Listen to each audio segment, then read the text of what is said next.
you must continue your craft when the cameras are off and the office is closed. And if you do, you'll be more than prepared for any sort of challenge that comes your way. The road of an entrepreneur is guaranteed to be askew, and there are always big questions to overcome. How are tech founders bootstrapping their way to the top while spending money from their own pockets? How do they scale a startup that is primed for a successful exit, yet still remain profitable? These are the types of questions that this podcast will help answer, and it will shine light onto the livelihood of entrepreneurs. The good, the bad, the ugly, and the dirt in between. My name is Jim Barnish, and welcome to The Dirt.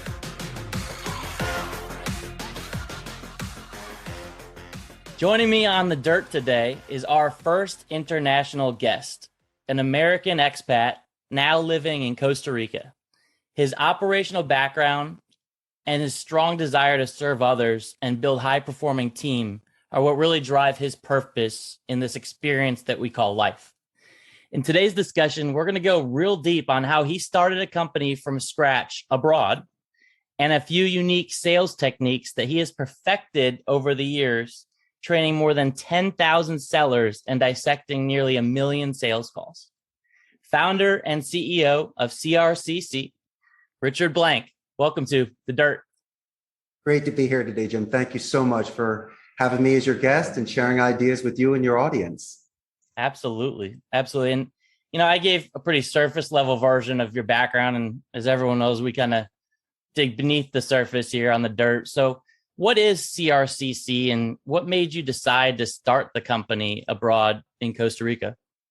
Costa Rica's call center. We're celebrating our 14th year. We're a bilingual, dedicated, nearshore business process outsourcing call center. We work with mainly clients in the United States, Canada, locally in Costa Rica, and some of Europe. And once again, I'm dealing with some incredible bilingual agents here that do some of the most superior customer support that's out there. But my story begins back in Northeast Philadelphia when I graduated Abington High School. I decided to be a Spanish major in college. That was my favorite class in high school. So I doubled down on languages. I studied Spanish and communication.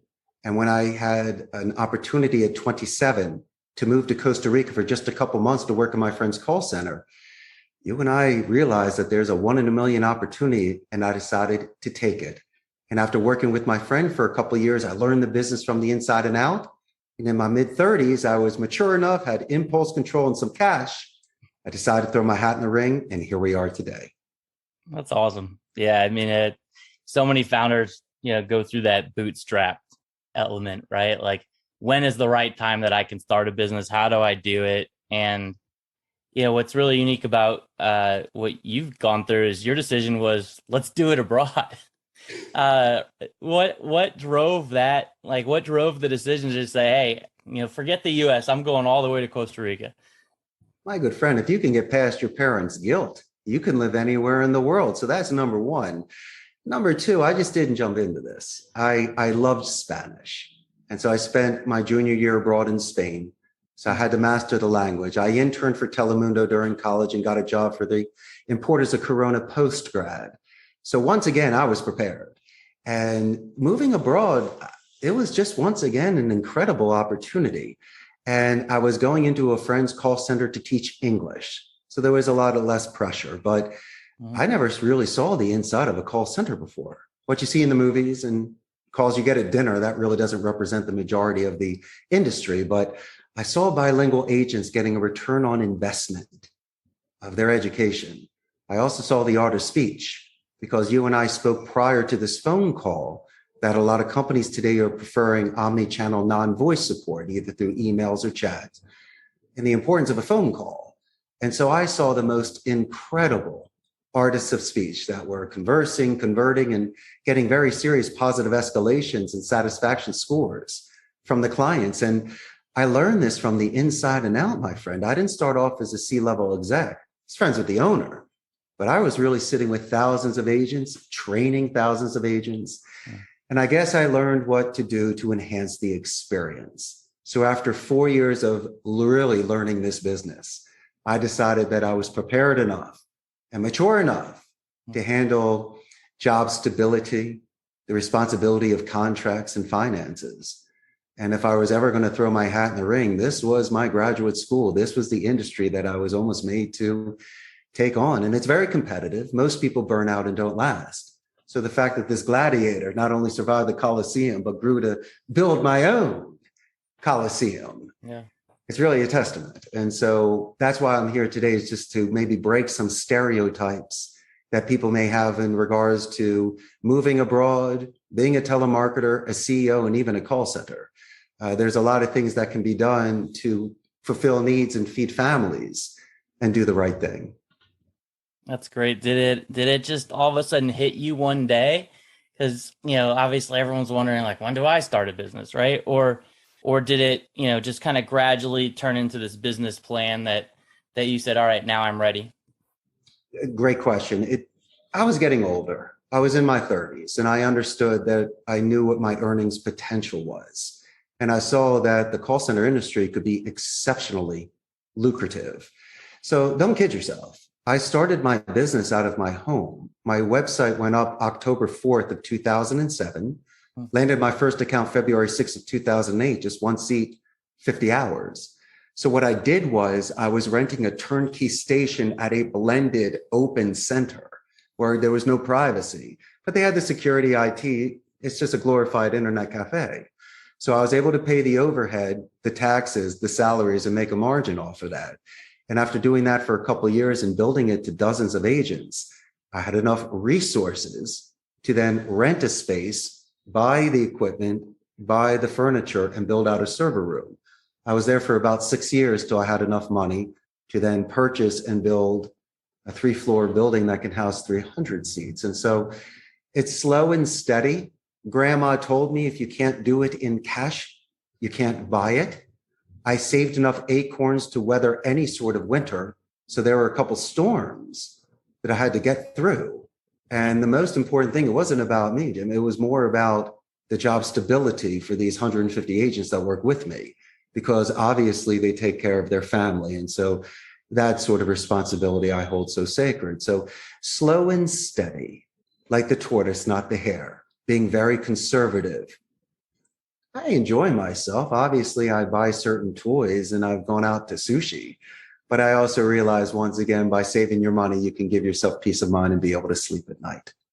Yeah. So is it, you've never brought on any outside investment? Is that part of what I'm hearing there? Have you bootstrapped to date?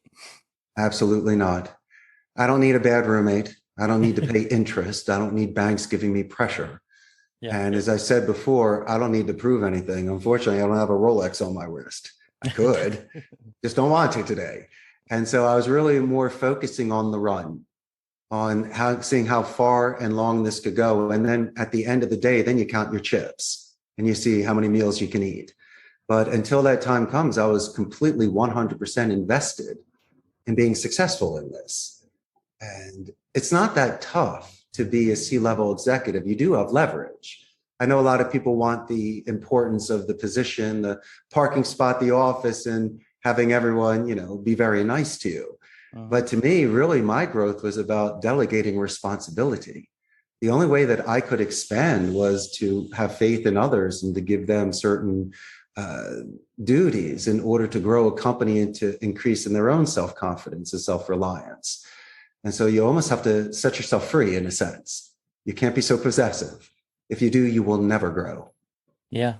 Well said, Richard. And, so you've got the business started, right? You've got yourself rolling, you got your first client, and you're encountering, I'm sure, some low point while running a business, right? We've all hit a low point when running a business, and this show's all about those and how we overcome them.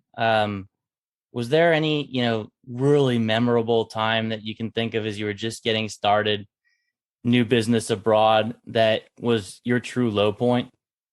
Absolutely. The labor laws. I mean, I'm not from Costa Rica. I'm from Philadelphia. And so I realized that, I popped my first account, landed a few more quickly, and then realized when I had a half a dozen agents, I was over my head. Because I was doing accounting, HR, the contracts and marketing. And so my wife, Grace Bourbon, who was a top saleswoman for jewelry at the airport for Cafe Brit, she decided after 3 years of working for that company to resign and to work with me as the director of human resources and our legal representative to the Costa Rican government. So I realized I was way over my head and I needed some assistance. And also, since I am a guest in this country, I think it would be to my benefit to have somebody from this country being able to speak for our company, not more properly, but once again, representing the common interests of the culture that they grew up in. Sure. And so for me, I was mainly focused on developing their English skills and making sure they were properly prepared when onboarding and doing a lot of quality control so I can coach and study their calls, increase their vocabulary so they're more diplomatic and strategic, and try to reduce as much attrition as possible by having a gamification play culture so people can make friends and recharge their batteries. Yeah. Here you are, I believe, Costa Rica's front runner for man of owning as many pinball machines as possible in the country. Is that correct? And I lapped them 3 days ago, and they're not even close to me. I am such an avid collector, and one man's trash is another man's treasure. And a lot of the arcades that I grew up in the 70s and 80s, they just don't exist anymore. You'll have your Dave and Buster's and these other unique places, but when you can really find an original asteroids machine or a pinball machine, I mean, it's almost like seeing a celebrity. You just can't wait to play it and to see it. And so, as I mentioned before, a lot of people just have these machines sitting in their bodegas, their garages, and just there. And through just local contacts, the local marketer, if I see things in the background of certain pictures on Facebook or eBay, I will make a phone call and ask if they have something for sale. And I'll drive a couple hours, and next thing you know, I'm driving back a 1961 Ricola Regis that's in mint condition, that all I need to do is just clean her up a bit and she's ready to go. But here's the problem. When I grab the jukeboxes and they give me about 100 records, you're thinking we're pulling out some Hendrix and Led Zeppelin and CSN.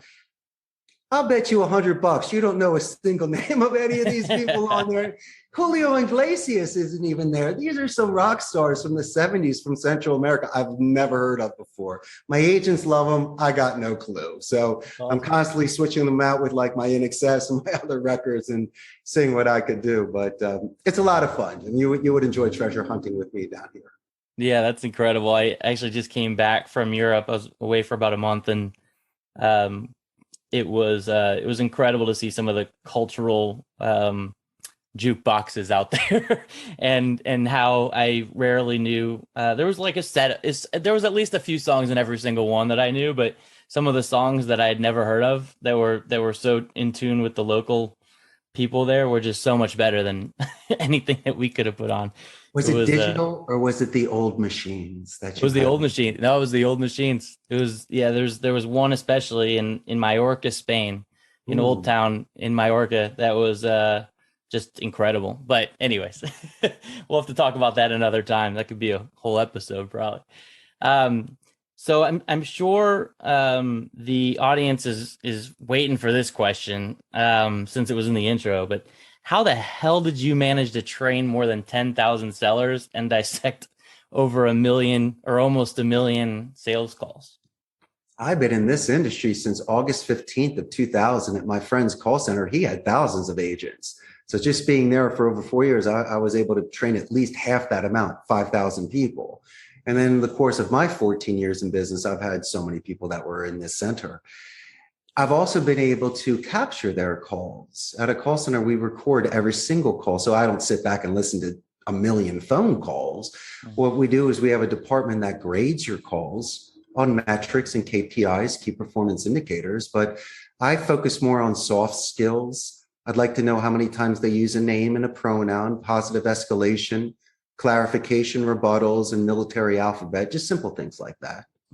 But also, in addition to that, it gives me the greatest chance to increase somebody's skills, because without self-analysis, there's no self-improvement.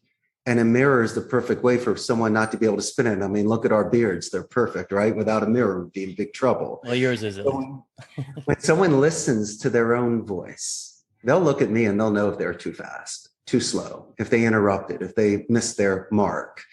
And so it's such concentrated training that they're ramping up and their skill set just increases so fast. that you really see these agents improving on a daily basis. But even more than that, since they learned English, as I learned Spanish, it's more than just your 5 hours of classroom a week. You had to have been watching movies, listening to music, reading, speaking, and living it. And so when I see this dedicated practice, you can tell when someone's been practicing violin. I can tell when an agent has been practicing their speech, not just their script from their accounts, literally learning additional vocabulary, grammar, and delivery. I'm in awe, and they know it. And all I try to do is just add to that sort of momentum. And so attrition, once again, is something that we try to reduce here by creating an environment where we know we're investing in them. So as long as I can not just train someone for a week and they bounce, but if someone's been with me for years, imagine that sort of training that you do in investment.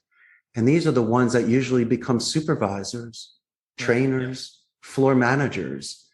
And so once you pass along and pay it forward, these individuals, all they can do is just grow with the company. So connecting all these, sales techniques, which I'm sure, we're going to go through a couple here, and all the amazing, sales tools that you've honed over the years, I think one thing that I see all the time in technology companies specifically, because that's, largely my world, is that they forget the art of the phone call, right? They're so focused on automating, so focused on leveraging technology and tools, and maybe email is the closest that they come until they, really get in the middle of a heated sale, in the middle of a heated sales cycle, right? Like something that's going to, be at the later stages of the sales cycle. They forget that sometimes on the early side of a sales cycle, or just in general talking to people, those are some real arts to learn in just speaking to people.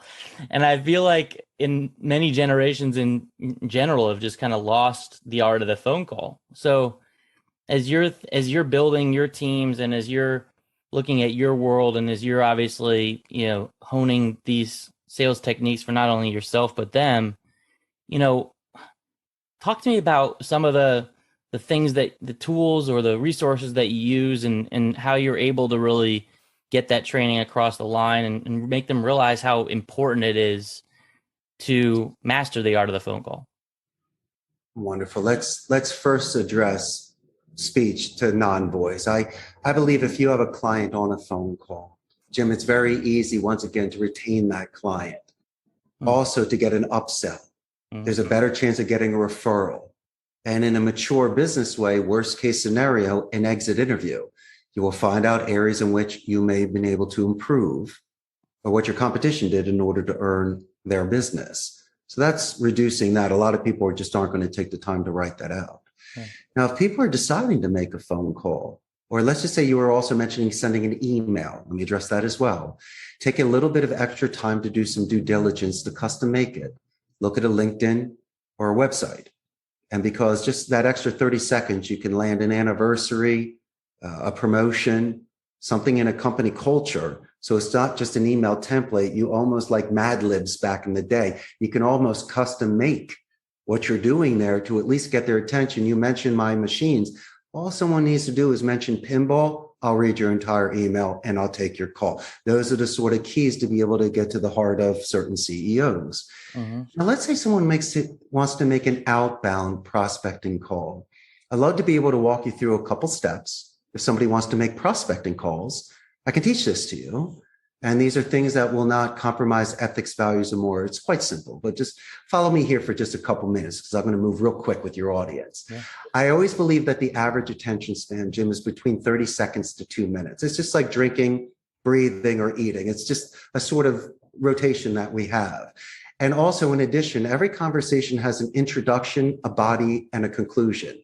Man, if you don't land the introduction, you don't even have a body and a conclusion. So let's just focus on setting yourself and getting in the game. And I'll get to the second stages later. Let's say I'm making a prospecting phone call and I'm calling the dirt. And all of a sudden the phone rings and Nick answers, who, by the way, is your best assistant ever. I just have to give him a plug. He's incredible. So the phone rings, Nick answers the phone, goes, "Hi, it's the dirt, Nick speaking."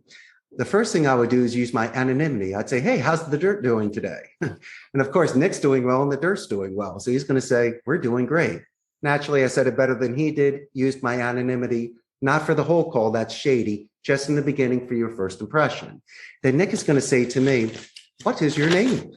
And that's when we have our first buffer boomerang technique.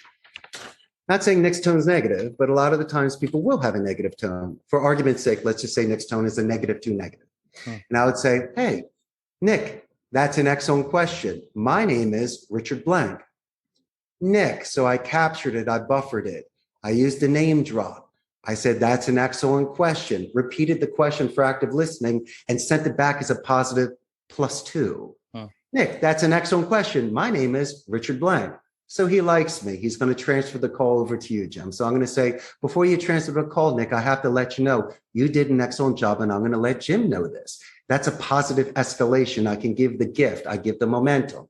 He transfers the call. Hey, Jim, speaking the dirt. By the way, Jim, I just got to let you know, Nick is incredible. Oh, thank you. I know he's the best. Who are you? Hey, so glad that you asked, Jim. My name is Richard Blank. Hey, Richard Blank. Hey, Jim, how you doing? And then you're going to ask me a second boomerang. What do you do? And a lot of the times what people do is I call it desert pitching. Well, they'll talk for 4 or 5 minutes without an oasis. There's no resting or drinking. And so what happens is you have no reinforcement of where. So what I think everything should be done from your horizontal, where you're giving your list, but taking your time and saying, do you like A, B, and wait for a reaction. And when you do, move it into a vertical and start stacking open-ended questions.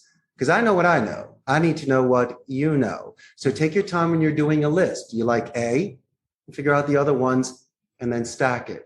During the call, there's a certain way that you can find out the phonetic micro expression reading. Once again, we mentioned every 30 seconds to 2 minutes. People mention micro expression reading, yes, but on the phone, we're losing 3 of our senses. We can't taste, touch, or smell. You can hear them, which should be expanded. You can't see them, but in my opinion, you do have image streaming. There is metaphysics there. You know, reading a book is better than a movie, so use your imagination. So let's get back to the phonetic micro expression reading. Phonetics is broken down into 4 parts. You have your tone, rate, pitch, and duration. Your tone, which you and I have, is a consistent variable. It's always confident and empathetic. You're showing compassion. That should never change, okay? Now, people say, what about the mirror imaging technique? I heard about that in sales. Okay, why don't we mirror image how fast and how loud they're going, their rate and their pitch? Why do I do this? I need to match you, because you will have a spike or you will have a dip every 30 seconds to 2 minutes. And in my opinion, that's the time to ask a tie down question, a pin down question, or even a clarification question. But still, your tone, rate, and pitch could be manipulated. That's why I always believe that an answering speed is a subconscious tell sign. That will not be consistent. So use that as the backup for your tone, rate, and the pitch to see if you need, they might be facetious with you. So you might need a clarification question there. And so I also believe to not overdo the names. Use the name drop, Jim, when you're asking a tie-down question. The rest of the time, it should be a 5-to-1 pronoun to a name drop so you don't overkill the name. Your, are, your. Right, Jim? I mean, it's just the greatest way to keep their conversation. So then we're in the conclusion of the phone call. And what I always like to say is, hey, since you still have me on the phone right now, I'm sure you like one of the other items that I mentioned earlier. I'm sure you still have another question, right? You're raking. The first round is, I'm sure you like at least one. The second one is, since you have me on the phone, are there any more questions? You can continuously rake your list. And then you might be able to open and stack again. I like to verify things with a military alphabet. So instead of ending a call, we might be talking about Memorial Day or the people, how proud we are of people that have served. And also it's the cleanest form. And you're doing L for Lima. I mean, a lot of people like that stuff. And then finally, when I write you, I'm also going to do meeting minutes, but mention Nick as a written positive escalation. So I can do the Richard circle. And when I call the dirt back and Nick answers, hey, Nick, it's Richard. Richard, I can't thank you enough. Jim told me the other day what you said about me. Can't wait to transfer you. Oh, by the way, mention to Jim about his anniversary. I mean, they're going to be giving you certain momentum. Yeah. And so these are the sort of circles that you can do to build a pipeline, second, third, fourth contacts with company, positive escalations, verbal and written. You can micro-expression read these people just to know when they're asking questions or when to listen. And then the final thing is the Me Too technique. A lot of people are working from home. You might hear a dog in the background. And my main thing is to let you know how much I love the dog, to let you know I hear your dog. Mm-hmm. But then the second thing is I'm going to ask the follow-up question, what's your dog's name? You're going to say Fluffy. I'm going to let you know how great Fluffy is. You get the hint. Fluffy goes outside, you come back to the call. And that's when I anchor you, Jim. That's usually when we talk about your dog for a minute. And then we pick up the selling again. And you know, it's funny. That's usually the part of the call when somebody says, excuse me, what was your name again? So glad that you asked, Jim. Once again, my name is Richard Blank. And then you're name dropping me the rest of the call. So don't be afraid to speak about yourself in third person, to anchor in regards to a dog. Not to say, could you repeat that? Excuse me, it's for my clarification because your dog is barking. These are certain swords that you may fall on to be able to avoid any sort of conflicts and any sort of rabbit holes. And as long as you can control that conversation with that 30 seconds to 2 minutes and clarifications, you should have a good run and very long phone calls that convert into sales. That's terrific. And there's a lot there. So we'll make sure to provide a few diagrams and that you so kindly shared on the video, but we'll make sure to provide those as attachments or links in once you see it, you can't unsee it, and give it about 3 weeks. Yeah. Then it becomes practice, habit, and you don't need to practice it anymore. So we've got the buffer boomerang technique and the phonetic micro expression reading, and sellers everywhere, make sure you're listening. Master your Positive verbal tell escalation. That's the key, written and verbal. And if you do that, you'll be getting a lot of momentum. And even if you get passed around the company, just start writing names down. They'll love the fact you spoke to Johnny in the mailroom. I mean, no one does, but you did. And once again, that's prior to a contract, how you work with them. They'll love you for it. And there might be some out there like trying to argue, well, I'm a relationship seller. All I focus on is the relationship. I don't need all these techniques, right? Well, actually, these are consultative relationship building techniques that you should use in all of your relationships to make people feel good, not just when you're trying to sell them something, right? That would be my counter to that. What makes me sad is, let's say, for an example, I call back and Nick's like, in the last 5 years I've been with this company, you're the first person to ever write about me. And so imagine how that separates you from thousands of people calling that company. Well, luckily, I've gotten a lot of good compliments on Nick, who's been number one employee for us. And, you know, you might be surprised to hear about this, but he's also from Philly. So that might be my main man. There. Yeah. He gets extra points with me now. That's great.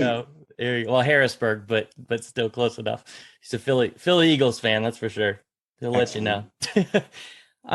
So, you know, tell me about, prior to understanding and mastering all these techniques, you know, what roadblocks were you running into that you just, you know, other folks can learn from as they're thinking, well, you know, this is great for Richard. This is great for people who are really good at doing this type of stuff, but I can't do that, right? Like, I don't know how to do that. What got you to know how to master these techniques?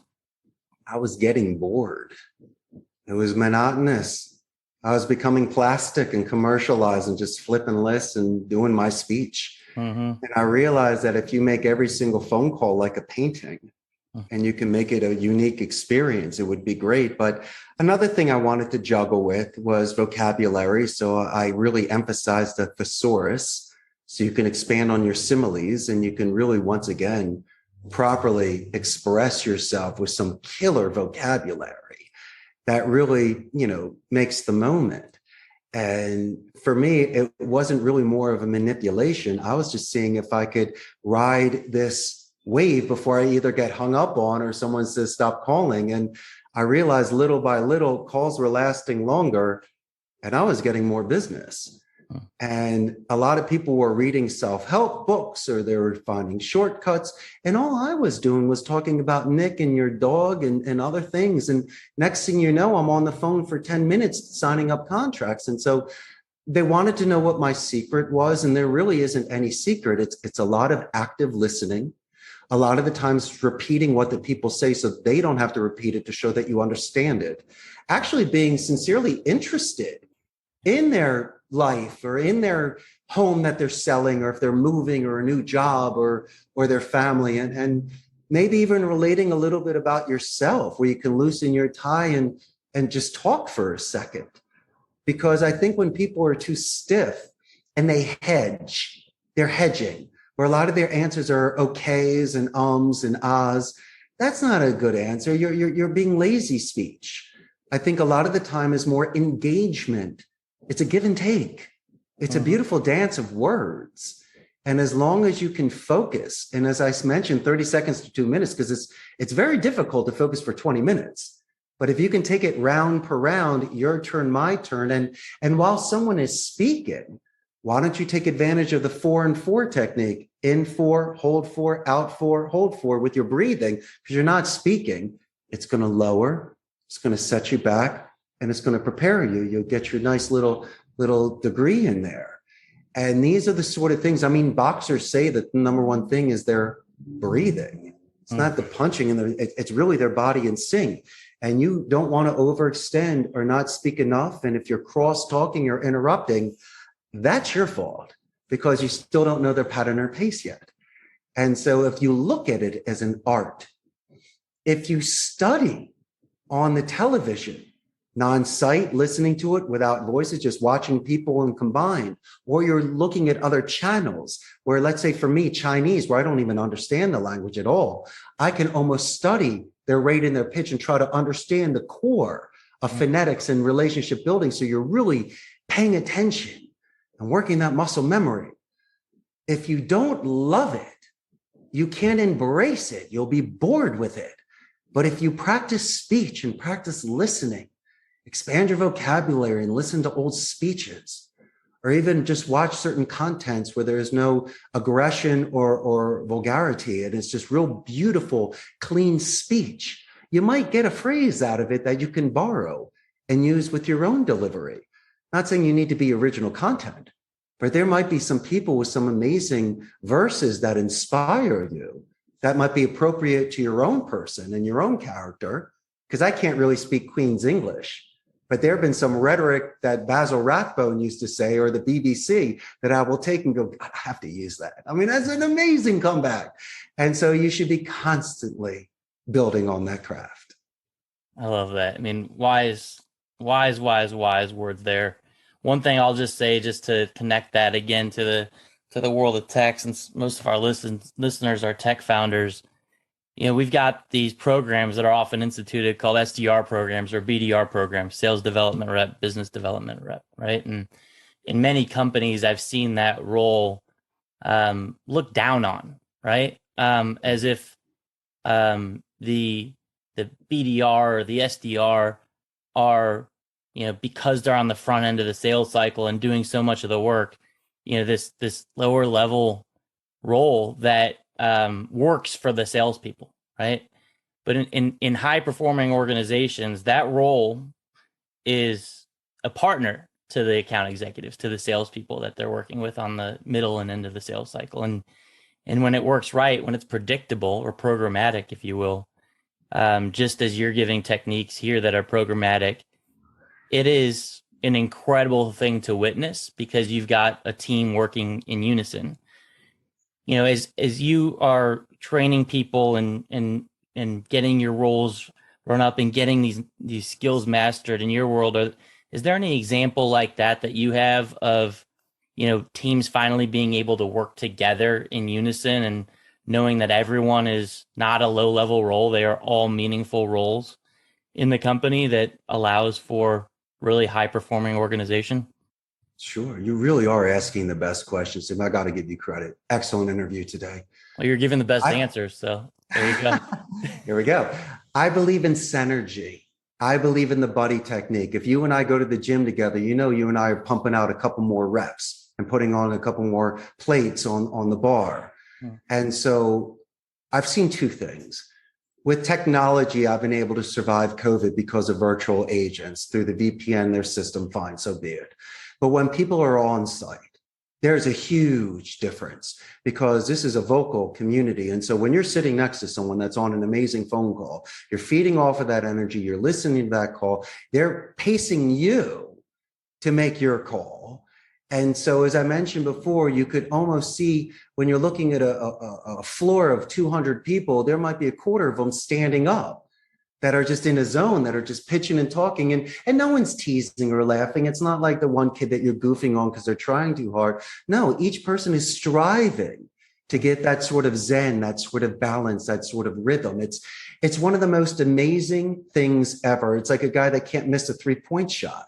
I mean, someone sometimes is just so on that the other people see this, realize they've been there, me today, you tomorrow, and want to know when that person has done the call. They get rushed over. What did you just do? Where did you connect? And so when you see that sort, and what, I'm not going to say, get back on the phone, you should be making a call. No, if someone rips it and everybody heard it, we should collectively listen to this person in their moment while they're still high and glowing, what they did. People take it back to the calls and moving it there. And so, as I say before, I don't want you to make 100 calls a day. You should make about 91.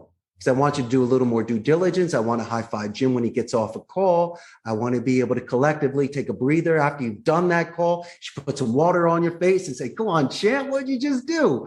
And so it's eclectic. You just can't make it too much of a cookie cutter structure. These are artists. It's almost like someone that's commissioned to do a painting, that's someone that just paints on their own. I'm still paying you to do this job, and you're doing a great job. But if you can still capture that sort of artist flair that got you into this in the first place, virtually or on site, you can still capture that magic and still be able to share that magic on the floor. It's not me. It's my individuals that can spread on the floor that have caught this wave and been able to grow. That's terrific. One more question just on top of that as it relates to selling culture, right? Because you're a big culture guy, you're a big gamification guy, and you've built some great teams. Oftentimes, selling culture is, you're not hitting your numbers, everyone's miserable, right? When your folks haven't hit their numbers, or when you're struggling to hit the numbers, or when you're working on a, maybe not the highest performing team, is there an example where you've had that and you've needed to turn that into a high performing team? And if so, how did you instill that into the sales culture? Sure. It's actually quite simple. Once again, these people have invested their time with me as I have done with them. I will pull that call. I will have experts go through it and dissect that call. So it's very easy for this expert to see where they missed their mark. As I mentioned before, I might need to move the schematics of the floor to have that individual sitting next to a high performer. Might not be their best friend. I might be separating best friends, but this professional understands that it's time to take a squire and to invest in them because people had invested in that individual. So a lot of it is personal responsibility. Yeah. And I've been able, once again, to find the right seat for somebody. We're on the right bus. The question is the right seat either on the account or possibly on another account. Yeah. And so I just take someone's skill sets into consideration. We have many different campaigns here, many different verticals. So once again, if somebody showed me loyalty, commitment, and they're really dedicated to this place, once again, they could be on offense, they could be defense, or even a goalie. Where are they the best on the hockey team? Yeah. But I don't give up on them. I just want to make sure that, once again, we've exhausted all of our resources to see, once again, if it's something on our end, the agent's end, the client's end. A lot of the times the clients aren't sending the best list. Mm-hmm. I've had situations where their queue is backed up because we're sending in too many leads. Sometimes they don't follow up on their sales cycle, and sometimes they do. And so really a lot of it has to do with just walking backwards and dissecting the entire process, because we could be doing something perfectly, but there might be something down the road that might not be converting that sale. And so I'm always trying to give my people the benefit of the doubt. There's never a walk of shame. I'm not going to go on the floor and say, Jim, what's going on in front of everybody? We just don't do things like that here. And if it does take somebody putting water on their face, taking a time out, going to the game room, having some coffee, that's sometimes all it takes is for someone to reset. and then to get back on the phone again. And so, as I mentioned before, there's many different ways that we can hands-on work with the agent to be able to, once again, get them to focus, because there could be something outside of the office, Jim, that affects them here. And so our goal collectively, you and I as business owners, is to make sure that we recharge their batteries. So if they do leave the office, they can confront any challenges, which then be affecting their work performance here. So what you just mentioned, my friend, I'd have to almost dissect it as well, just to see where the core area of focus that we have to have on that situation. Because they are humans after all, aren't they? Aren't we All day, my brother. And they deserve the dignity that they do. And they feed their families. Yeah. Which is huge for you and I. Yeah. And we're not looking to fire them. All we're looking to do is promote them. Indeed. Indeed. On that note, listeners know as we start to close these out, and this part of the show is, kind of a series of 5 rapid fire questions in under a minute that we really love, that I really love anyway. I learned so much about the founders this way, and I think the first one is really important because it's about metrics. So, what is the number one metric or KPI that you're relentlessly focused on? Positive escalation. Positive escalation. I want to make sure everyone is thanked, everyone is mentioned. That individual puts wind in our sails. What do you want me to repeat your email address? That's what I'm paying you to do. Yeah. I want you to make friends. I want you to get passed around the company. I want everyone to talk about you in the lunchroom. So when you call back, everyone knows you. First name basis. That's how you win. Well said. What is the top tip for growth stage founders like yourself? It's to delegate. As I mentioned before, you need to have faith in individuals.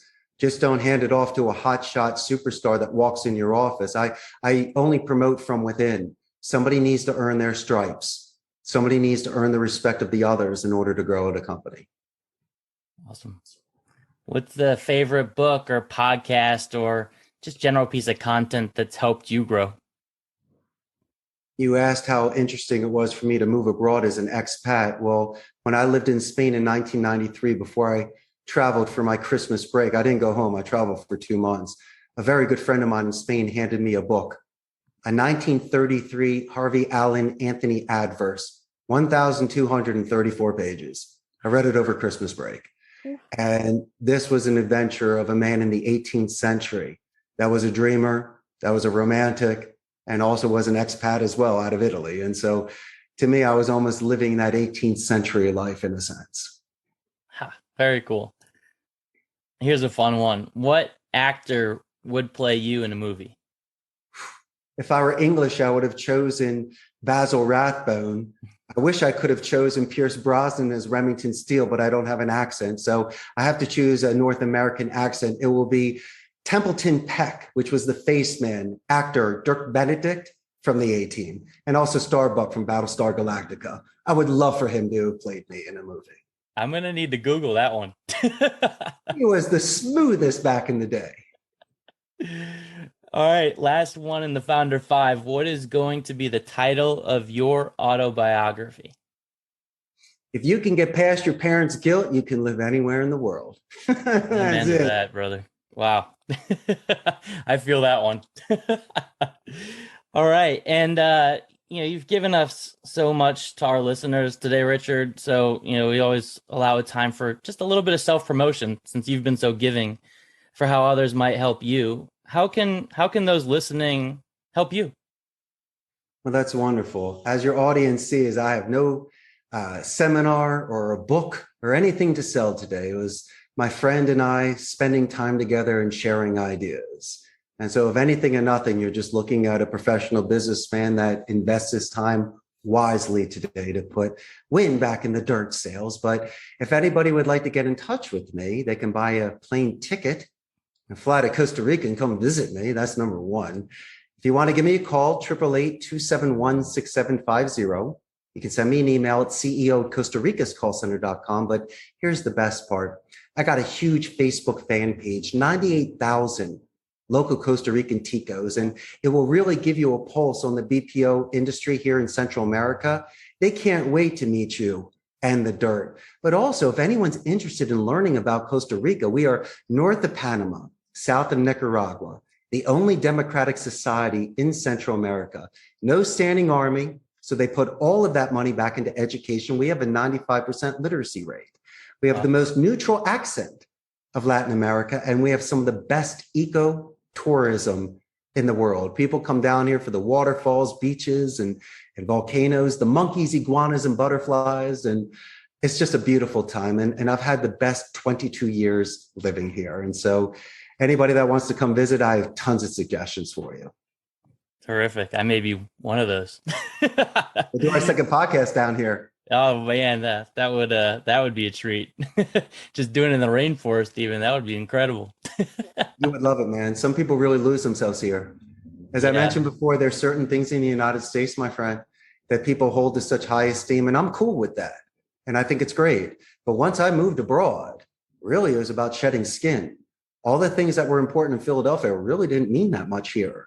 It was all about my essence. And the fact that I could speak their language, keep an open mind for their tradition and cultures, I was very much embraced. And it's been such a positive reinforcement that once again, look what happened. This was a 1 in a million shot. And so if your audience wants to take the chance, I think a couple things. I think you need to go the distance. Number 2, there's going to be some naysayers and gray believers out there, and that's fine. They usually love you. But as I say before, stay the course. And if I weren't true to my 18-year-old self that decided to invest my life in a second language, because all my friends couldn't compare notes, they were studying law and medicine. Who was doing what I was doing? So being a dreamer, my friend, sometimes you have to walk alone. And then my final thought is the dedicated practice. Your audience has no idea how hard you, Nick, and the rest of your organization do to not only build the dirt, but also your company. Same with me. We make it look easy. So I just want you to know you must continue your craft when the cameras are off and the office is closed. And if you do, you'll be more than prepared for any sort of challenge that comes your way. Well said, Richard. And thank you so much for everything you shared today. Can't wait to visit you in Costa Rica. Can't wait either, my friend. Pura vida. Pura vida. If you loved today's episode of The Dirt, make sure you rate it on your favorite platform. And if you really liked us, go ahead and leave us an honest review. Thanks again for tuning in to The Dirt.